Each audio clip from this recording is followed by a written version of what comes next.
Oh, it was a good start. I was proud of our guys. They played really hard and seemed to be really locked in every pitch, and just it was a good weekend for us. Monroe has had, and I think all the Louisiana schools have had pretty good baseball programs over the years. Are they expected to be pretty good this year? Do you know much about them? I think they were really solid. I think they're going to have a really good year.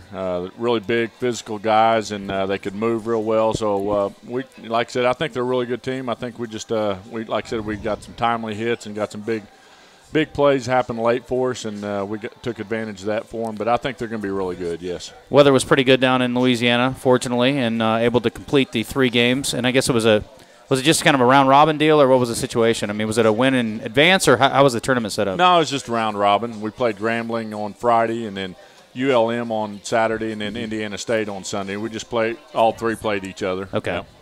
Well, you guys are 3-0, and you were supposed to be playing today, I guess, against UALR, right? Correct. But we moved that to an undetermined date. Are we still working on that? No, March 25th. Okay. We moved it to March 25th. Didn't get the update on that. You do have 3 home games coming up, though, the 20th, the 21st, and the 22nd. You guys hosting a round-robin thing, or is that just sort of happenstance that you have 3 home games in back-to-back days? Well, we are. We're playing Memphis and then Eastern Illinois. Eastern Illinois. I'm sorry, and then but actually that's probably going to get moved back. It looks like because of weather, we'll probably go Sunday, Monday, is what the schedule's looking like for that, because it looked like we got some more weather coming in Friday and Saturday. So it begs the question: why are we playing baseball now?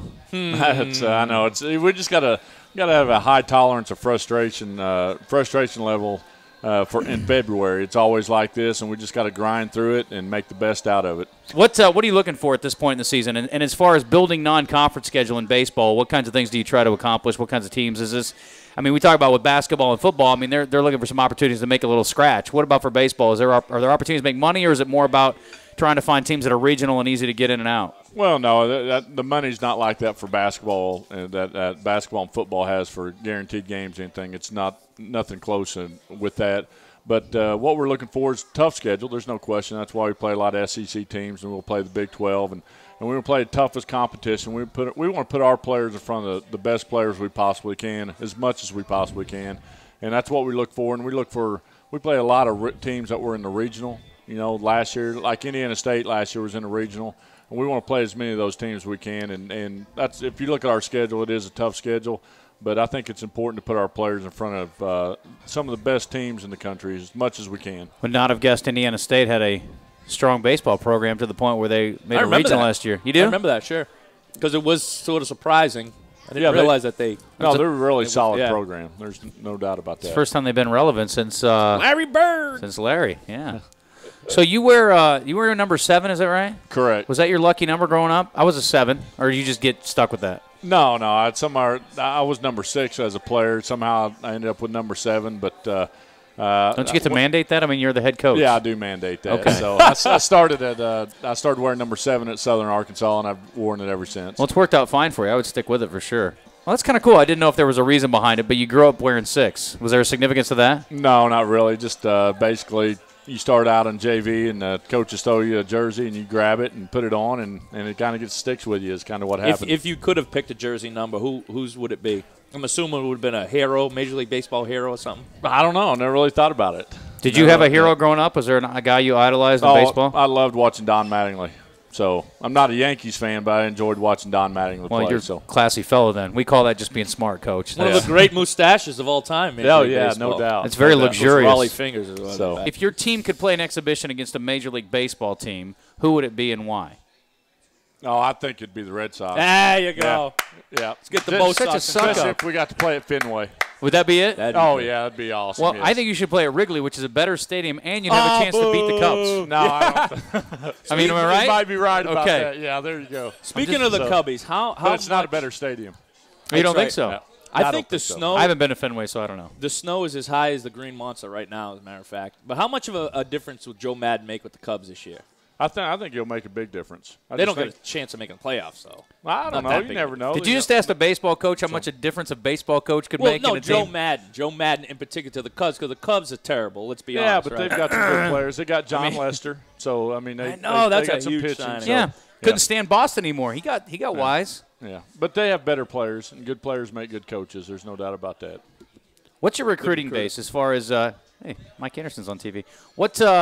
what's your? Do you recruit regionally, nationally? I mean, where do you look for players? Because I was thinking about this the other day. I'm thinking, if you're and I will ask Coach Pennell about this too. If you're a coach at this level, I got to think there's plenty of talent being in this part of the country, especially in baseball, in the surrounding states to be able to survive. It's not like you have to go to the coast, I wouldn't think, to find players. Is that true? For the most part, if you take a look at our roster, we actually have a lot of Conway guys that are just from Conway. So we start local and build up. We got a lot of players in the 501 area code, and then we get to Arkansas. And then, we branch out. And if we get a kid, like we got a couple of guys, we got some guys from California, it's because we know somebody out there, knows something like that, and that's how it works out. But basically, we stay local and then we work into regional. But there's a lot of good baseball players, and for us, it's just finding the guys that fit what we do is the most important thing. And we have, like I said, Connor Gilmore, our Friday night guys, Little Rock Catholic, and Tyler Langley, our starting center fielders, Conway, and Wesley Hoover's Conway. Mm-hmm. He's our left fielder. Nick Rougeau, he's from Conway. Bo Stitch, who came in and pitched outstanding, he's a Conway guy. So we get a mix of a lot of guys, but for most of them are Arkansas guys, and we get some 501 guys, and like I said, just branch out from there. Have you ever caught an opposing player doctoring a baseball? Opposing player doctoring a baseball? No, I've never caught him. Yeah, come on, Coach. Have you ever accused an opposing player of doctoring a baseball? No, really the thing that we've looked at the last 2 or 3 years, we always thought people are, they were doing something to their bats because they have the new bats and it. How do you cork aluminum? I mean, they break that ring inside there, and sometimes it seems a little different. So we're all paranoid about that stuff. So we're always thinking about those things. Yeah, tricky dogs. Yeah. Well, Coach, new ball this year, right?